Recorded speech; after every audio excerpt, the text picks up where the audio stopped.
Okay, so now we're going to start pushing our interesting shapes a little bit and trying to add a bit more variety from our reference.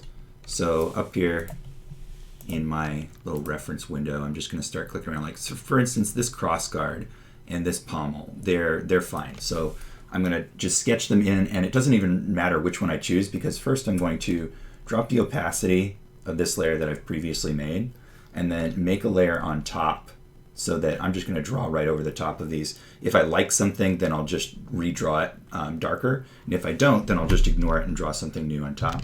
So I'm just going to pick one random sword over here and just kind of draw this shape. And since I did shrink my document, I'm shrinking my brush size just a little bit. So we've got like this bird head here, kind of like that, and these wings, left and right, that create a more kind of traditional looking cross guard.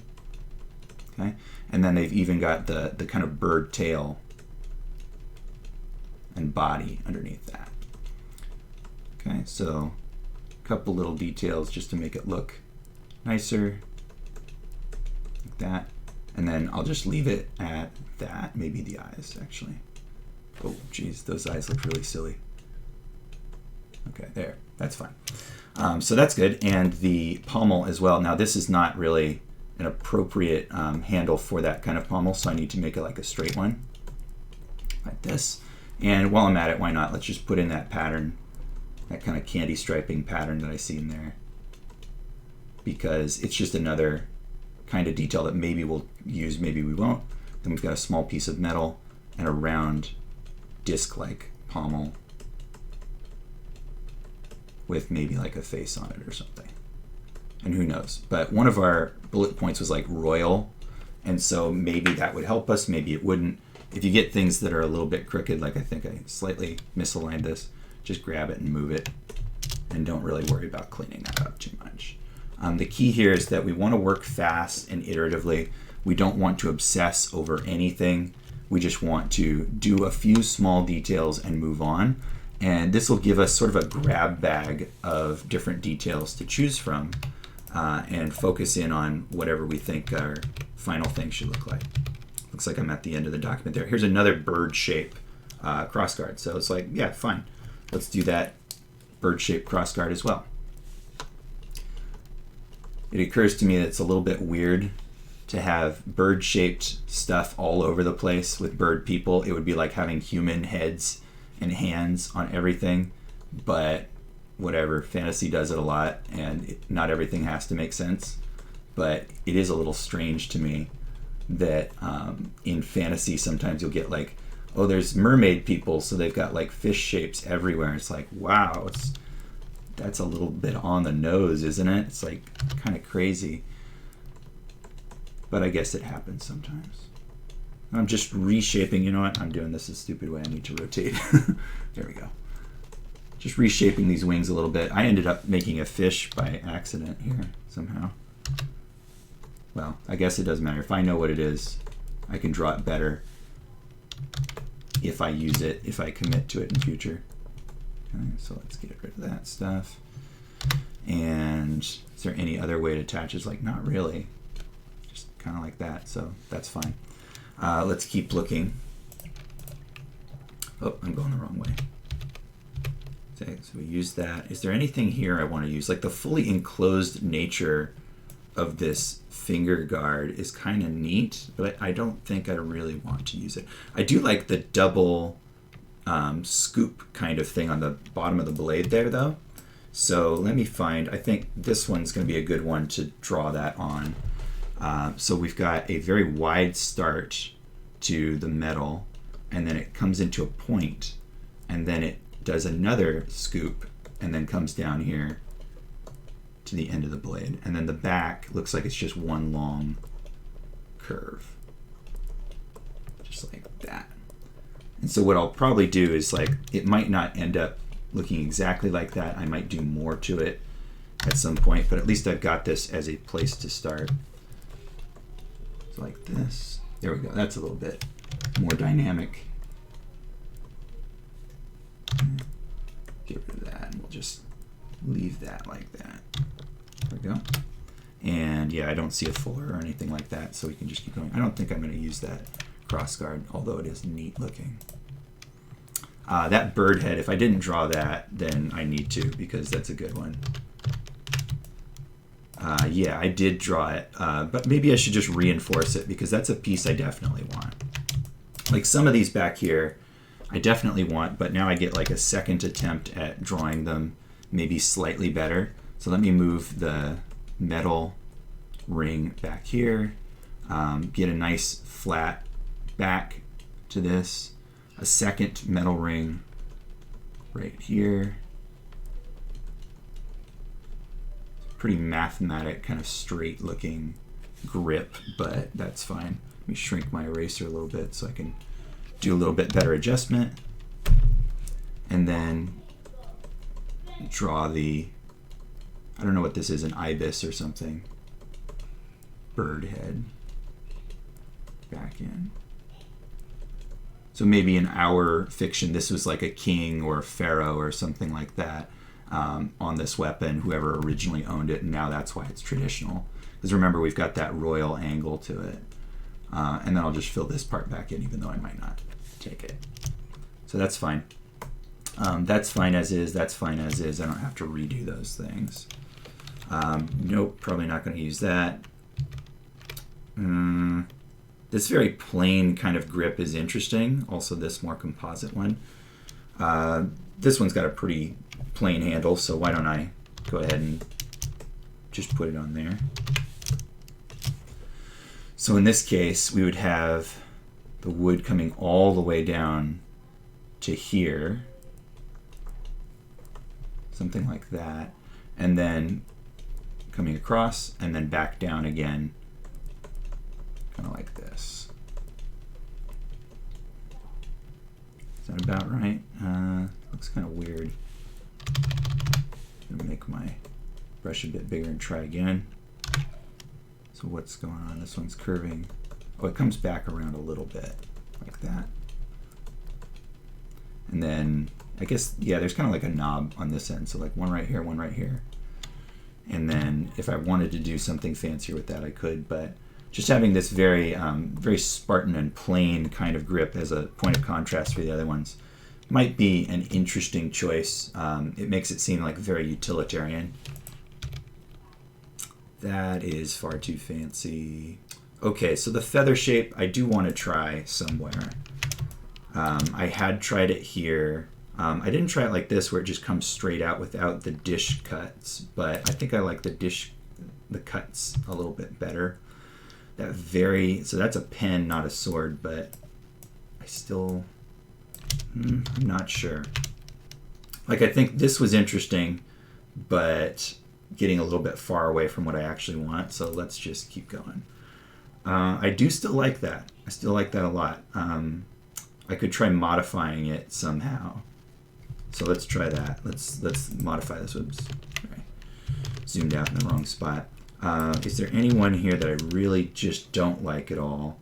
The blade on the one I'm currently looking at, I'm not really a big fan of. So I will grab this on my semi-transparent layer and copy it down. I'm going to just delete this and put this on there. Kind of like that. And so now on my full opacity layer, I'll draw right over the top of it. So what could I do to it? I could make it more angular. I could make it more flared. So let's try more angular to start off with. So I'll have it dive suddenly down. And I want to keep that outward angle though. So I'll have it dive suddenly down like this. Then over here, I'll have this go a little bit farther and then sweep back up more extremely. It's interesting. It starts looking more like a chopping kind of saber or something. Try one more time. This initial part may need to stay thinner. Something like that. It's interesting. I don't think I like it more than this one, but it's interesting. I may have to go back and just get rid of that blade now so I can see what I'm doing. I don't know. I'm not convinced yet. So I could draw a little bit more, or I could just move on to something else. The key is I don't want to get obsessed by anything. I don't want to overly work over any one particular idea, get stuck and married to it. This happens all the time with creative people trying to design something or come up with something from imagination, is that you'll have one good idea and then just sort of like desperately cling to it and not be able to explore any other ideas because of that. And so you want to be aware of that. And this iterative sort of concept that we're doing here, where we're just going round and round with all sorts of different reference, trying different things, is a way to sort of prevent that from happening. Because exploring this many options, oh, here's an interesting little cut down here and a very unique handle. Let's try that.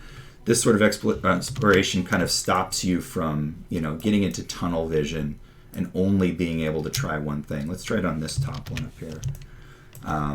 And the more you explore, the more likely it is you're going to find something else that you like, which can take your attention away from that initial thing and allow you to be a little bit more creative and free to explore. So I like this kind of double-headed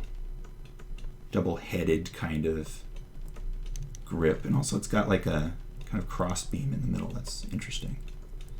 I don't know if that would be very comfortable, but it is decorative, so give that a try. So I like that. And then the blade there, it's very straight and then dives down, which I've almost got here already. So it's almost like if this came out and then went back up again, like that, and then this one just kind of went straight across and then down the way it's already doing, and then there was this little cut. Interesting. Why? I don't know. I don't know what that's for. Maybe I would need to do a little bit more research to find out. There could be some modern utility purpose for something like that, or not. And I would need to do a little bit of research to find out if I really cared. But it's an interesting shape, this whole thing. I could imagine this grip being like a bone, like a finger bone or something, or something ceremonial. Yeah, that's an interesting one for sure. So did the entire thing there, and I could start and mix and match with that. This is my basic one that I started with. There were these other ones like the Egyptian shape, but I decided I'm going to try to stick to this original blade shape and not go for these fancy ones, because that's so different that it's entirely different, right? I'm trying to explore moderate variations on this theme, not completely different things. So while you're doing this process, if you're jumping to something this different, the Egyptian shape versus this Nepalese shape versus, like, let's just go back to here. Like if you're drawing an axe sometimes and a machete, other times and a hammer, other times, you haven't decided what you want to make yet. Stick to reference gathering, stick to thinking before you start drawing. And then once you're able to say, yeah, I'm definitely going to make something like that, that's when you need to start drawing. But don't wildly switch between completely different things. Here's like a feather sword. Oh, this one has the same handle. Is that another one? It's almost identical. Interesting. Here's like, so there was this idea of like having the actual metal of the blade be a feather, which is cute, but I think it's too silly. So what the heck? Let me try it on this one, I guess, because that one's pretty plain. I don't think I would end up using that as is anyway. So how would that work? So it's like serrations. So if I draw the initial shape and then I'm doing like little cuts like this, and then erasing like that. I think that's what it is. It's just a little bit silly for me. I'm not sure if I really if I would really want to commit to that. Let's see, I'll turn it back up right. Yeah, I don't know. It makes it look like a modern bandsaw or like Gears of War kind of chainsaw gun kind of thing.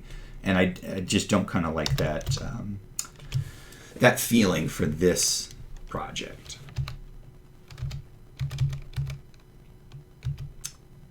Did I put the parrot head in? I did sort of. Oh, it's got this big kind of comb on the back as well. I don't really feel the need to represent that somewhere. Kind of like an umbrella head or something. Here's our original full sheet. So if I keep doing the same kind of modification over and over, like for instance, if I kept doing big curves in the blade and then I came across the sheet, I might want to reconsider, like, you know what, I think I'm actually trying to make a dao or whatever this is, or a cutlass or something like that, or a dao, right? A machete maybe. If over and over I kept leaning in that direction, then maybe I would change my original choice of blade, but only after a little bit of exploration. Don't just do that for no reason at all because you're unsure of your design. Okay. This is an interesting kind of more modern cut in the blade. So I could try that like just on one of these here, like over here. This one's pretty simple and plain, but if I did that, then you could see this different kind of subsection of this blade being cut out. Oh, it also has, oh, interesting. It separates here and then comes down into a point. Kind of like that. Wow. I'm actually having trouble drawing that at all. Let me rotate a bit. So it looks like, yeah, it just kind of like joins up like that.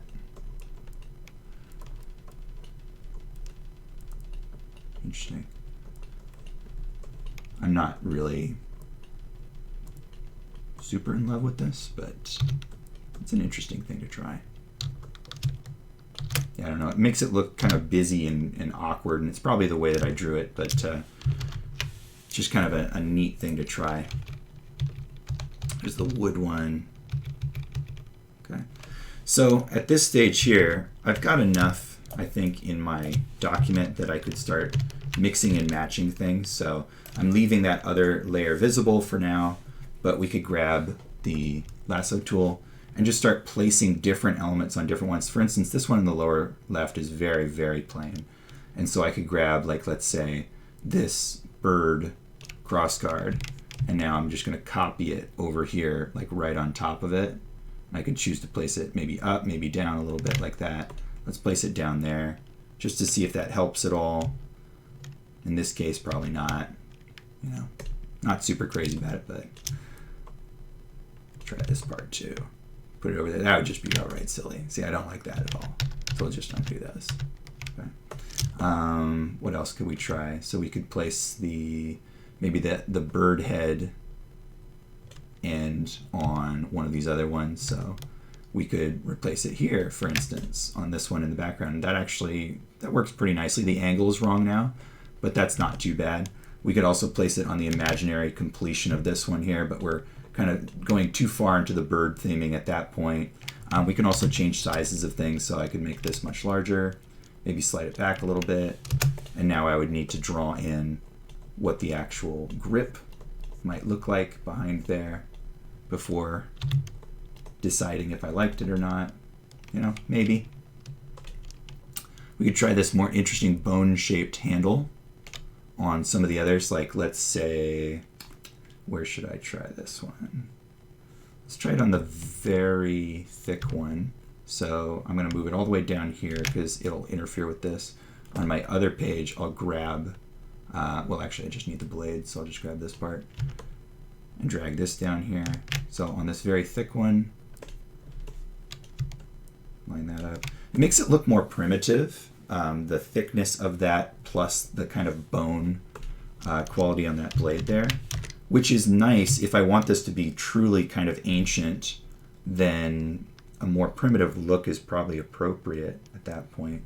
I could mess around with putting like little cuts into the metal, give it a more barbaric kind of quality to it. Or we know that having this worn and maintained is going to be a part of this. So I could put little design details in here just to kind of try them out and see what I like. But this is probably too early of a stage to be doing stuff like that. Just an interesting kind of take, okay? So this design process of going round and round with your reference, finding that maybe you need to look up some more, mixing and matching parts, scooting them all around, can go on and on. You might just choose to merge both of these layers regardless of mess so that you can more easily cut and paste bits. But this will really allow you to kind of stretch out and find what exactly you like and to narrow down on that so that we can do small adjustments at a more confident place, right? So you're never going to be confident in your design if you haven't at least explored a little bit. You'll always have in the back of your mind, what if I tried a feather shape? Or what if I tried a fancy ornate pommel? Or what if I tried this kind of grip? At least doing this gets you in a place where you can see it, you can judge it, you can decide, yes, I like that, no, I don't like that, and then to narrow down your choices into something reasonable so that then you can start messing around with small details and tiny proportional adjustments, okay? So in the next section, that's exactly what we'll do is we'll pick one that we like, and then we'll try to do small proportional adjustments to really narrow in and get a final basic design that we could paint and turn into a concept.